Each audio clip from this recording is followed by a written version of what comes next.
If I feel extremely happy and excited, I'm going to use that as motivation or energy to do amazing things and do good and work hard. If I feel absolutely depressed and distraught, I'm going to use that as endless energy and motivation to do amazing things and work hard. It doesn't matter what you give me. Energy cannot be destroyed. It can only be converted and transferred. It doesn't matter what fuel you give me. If you give me diesel, petrol, kerosene, vodka, doesn't matter what you put inside of my engine. Hard work is going to come out. Absolutely. Success. That's all I know how to do. Making the best move on the chessboard, regardless of how losing your position is a life philosophy that most will never understand. Sometimes you look at your position on the board and you're fucked. But still, regardless of how fucked you are, there is still a best move. There's always a best move and a worse move, no matter how bad things are. Many people, when they get to a losing position, think, it doesn't matter, I don't have to make the best move anymore. I actually disagree. Maybe 9 times out of 10, the best move won't save you, but that 1 time out of 10, the best move might be just enough to save your ass. And on a long enough time frame, if you play the game repeatedly, day after day, taking risks, always making the best move regardless of whether you're winning or losing, it will compound into an upward spiral of never-ending success. You might end up somewhere near me. You might have dinner one day. You might stop being a brokey. You might stop being a loser. If your girl leaves you, the best move on the board perhaps is to go to the gym, perhaps is to send her flowers, perhaps is to never text her again. But you should make the best move on the board regardless. Even if you don't want her back, you should still make the best move. You should always think that way. What move will give me the best possible strategic position? That's how you think. That's how I think. Best move on the board is how you should approach your life. Next time you're in a situation, you should sit and say, okay, this is a bad situation, I'm fucked. But what's the best move I could possibly make? What's the outcome I would like?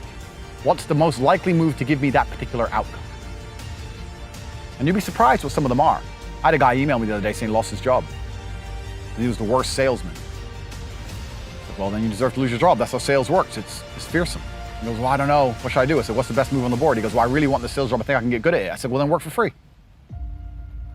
So do you have another job yet? He said, no. Okay, while you're applying for other jobs, instead of sitting around on your ass at home, keep working for free for the company for 2 or 3 weeks and see if you can turn it around. And he tried that. And he couldn't because he's shit at sales. But the point is, if he would have sat at home doing nothing, it wouldn't have helped him. The best move on the board was to try and prove to his company that he's actually worth something. If he was worth something, in those 2 or 3 weeks, he might have turned it around and got his job back.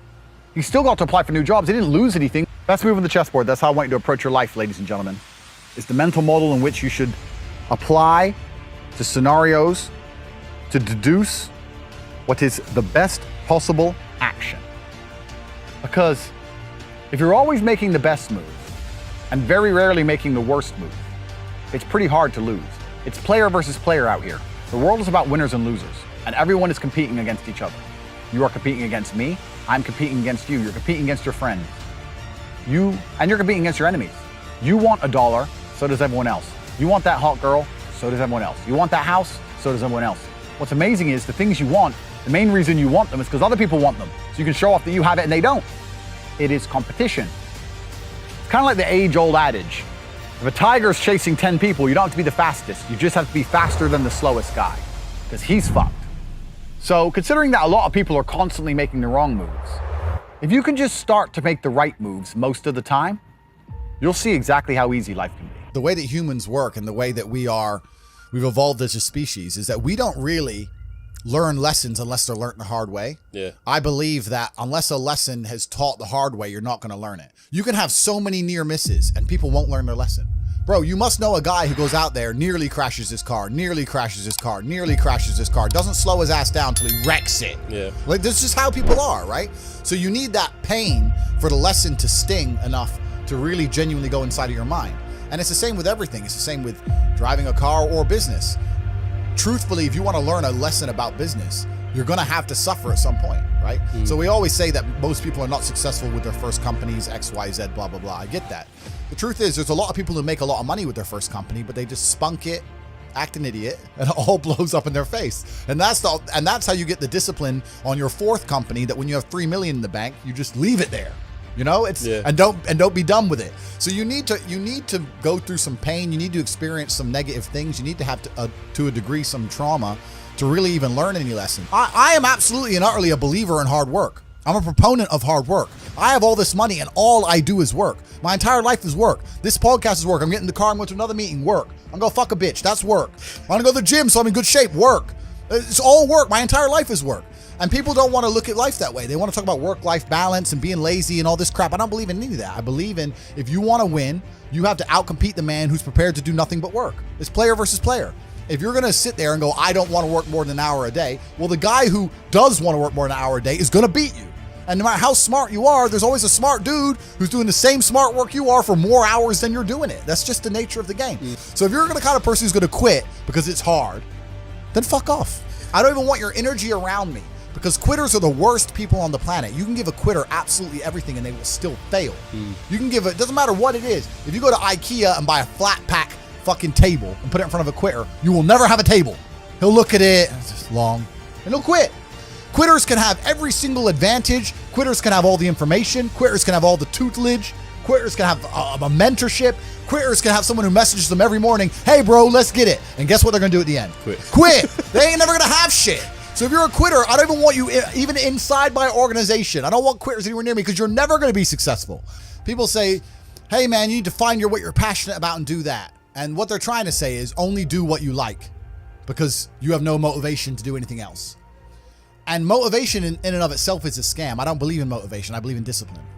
I am not motivated to do the things I'm supposed to do every day. I don't wake up full of like joy that I have to go to the gym, or that I have to work, or deal with crap. I don't feel motivated to do them. I'm disciplined. I do them regardless of how I feel. Whether I'm in the mood to do it or I'm not in the mood to do it, it gets done. That's discipline. Discipline's a real thing. Motivation is fleeting. You're never going to be permanently motivated. So when someone comes along and says, oh, do what you're passionate about, what they're saying is you'll have endless motivation, and then you'll be able to try hard. If you're the kind of person who can only try hard at something he enjoys, then you're going to fail. Because most things you enjoy don't pay any money. If they paid money, you wouldn't enjoy them. It's called a job, right? Nobody likes their job. You like your hobby. I'm sure you like playing video games. Maybe 1%, 0.1% can make money from video games, right? Most people, you ain't ever going to make it. Be passionate about success. If you're passionate about money, then you can be passionate about anything. I'll be passionate about any business on earth that pays me. If you pay me $1 billion to dig that hole, I'll be very passionate about that hole. I will dig that hole with passion for the cat. You're a man, right? And if you're a man, then it's absolutely an utterly different experience of life. I think we're here to struggle. I think we're here to endure pain. I think we're here to just see how hard we are to kill. I think that going through terrible things and living through them and coming out the other side is one of the most fantastic things about being human. I think that it's almost like once you understand what life is really about, there's no emotion which isn't enjoyable. The only emotional state which can be seen as detrimental is feeling nothing at all. But if you're sitting at home and you're feeling truly heartbroken, at least you're feeling something, right? And I think that's the whole part of being human. I think we're here to struggle. I think we're here to go through pain. That's so I wake up each day and go, what can I attack? What problem can I solve? If I'm unhappy with something and I'm uncomfortable with something, I fix it. That's endless motivation, which I don't truly believe in as a concept, but that's endless fuel for the fire. If I was unhappy with something about myself, regardless of what it was, I would be able to take all of that discomfort and turn it into endless energy to get the problem fixed.